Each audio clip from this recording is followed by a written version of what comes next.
And the Warriors are 6-1 yet again. This got wild in the second half, and you could see it brewing in the second quarter where, Draymond was a little bit on edge, and he was, he wanted it. He played aggressively in this matchup against Jordan Poole.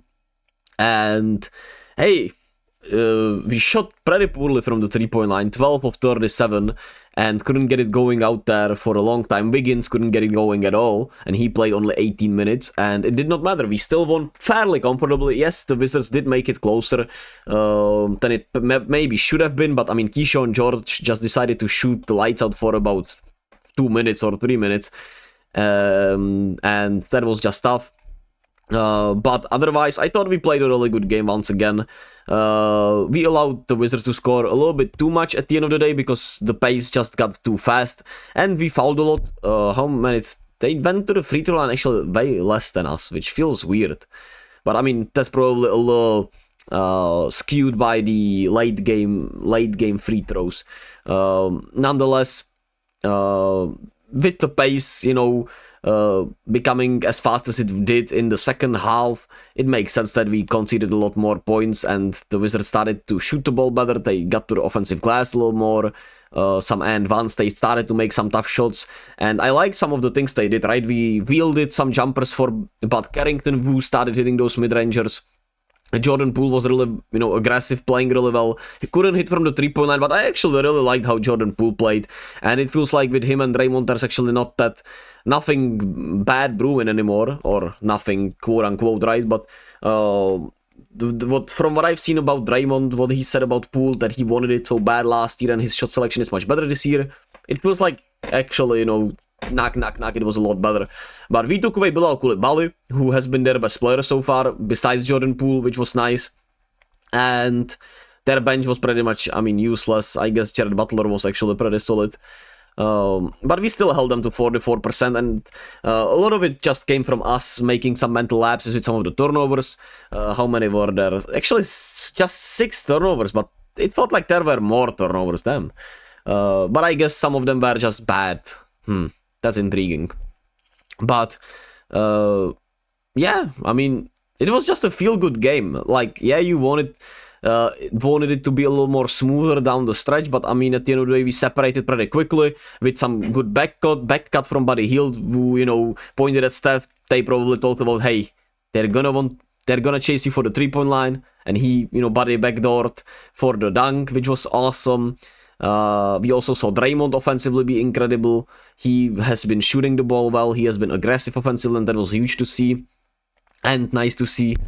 Kyle Anderson had a huge dunk and got to the foul line, handling the ball in the fourth quarter, where we went big with Kyle, Lindy, Buddy, Draymond, and Trace, which was intriguing. And Kyle Anderson really handled the ball pretty well and made some good plays down the stretch, which was good.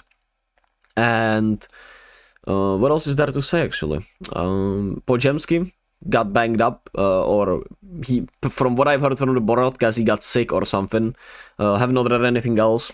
But there's that. What is there to talk about, actually? We started GP2 for the matchup with Jordan Poole instead of Moody, Wiggins, Steph, casually, and then in the second half it flip-flop with us starting Buddy and Podziemski. Then it was Lindy Waters for Podziemski because of Podziemski's sickness, but we wanted one shooter, one all-around player obviously out there, which is why, or a defender, which is why the first outfit was Steph and GP2, and because of the minute restriction, which was for Steph at around 24 minutes, we saw Steph did not start the second half, and it was Buddy Hield for the shooting and Podziemski for the all-around game, which obviously got tangled up with, Lindy Waters having to step in, and he has not been shooting the ball as well. The ball moves with him, he rebounds really well, and he just, fits in seamlessly, which is nice, and it's awesome to see still.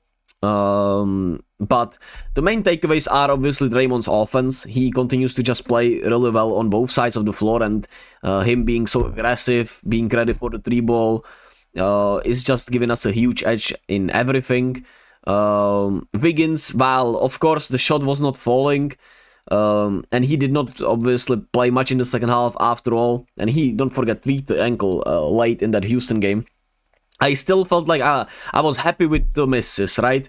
He got some really good looks early on, and it just wouldn't fall today for him in Washington. Shit happens like that.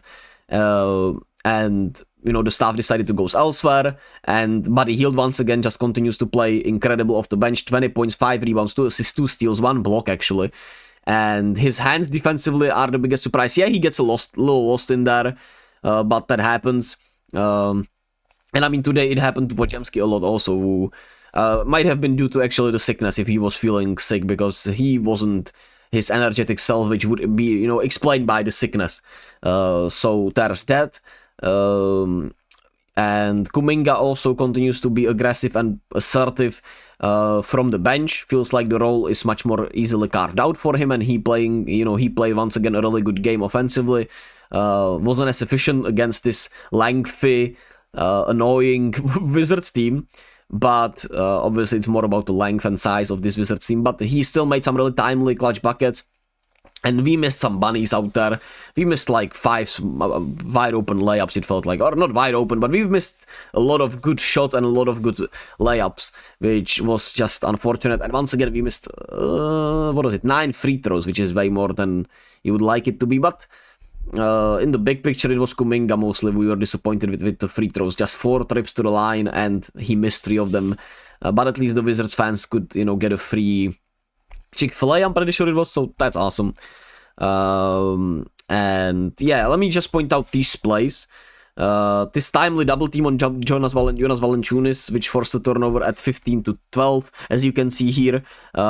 This is what they've been doing all year. It has been working pretty well, and these timely double teams are something that we'll have, probably we'll see a lot of the time. And this turnover at 35-24 with Jerry Stackhouse. Look at Jerry Stackhouse on the bench. I'll zoom in on him on the secondary play. As you can see, Kuminga making a great play. He did what did he do? He made some good help defense, a la Draymond type plays in this game, which was nice to see, and that's something they probably want more from him. And yeah, the defense was all over the place from sometimes, and we allowed some easy layups, I would say. But I mean, we wielded some shots that you liked, and it just sometimes did not bounce our ways. Some of the bounces of the ball were just unlucky. And I mean, the Wizards played really hard for Jordan Poole, who was good. You liked what you saw from Carlton Carrington, aka Bob Carrington. Valanciunas was really good against us. And Keyshawn George just had some, sniping moments. And a win is a win nonetheless. The team seems to have great vibes.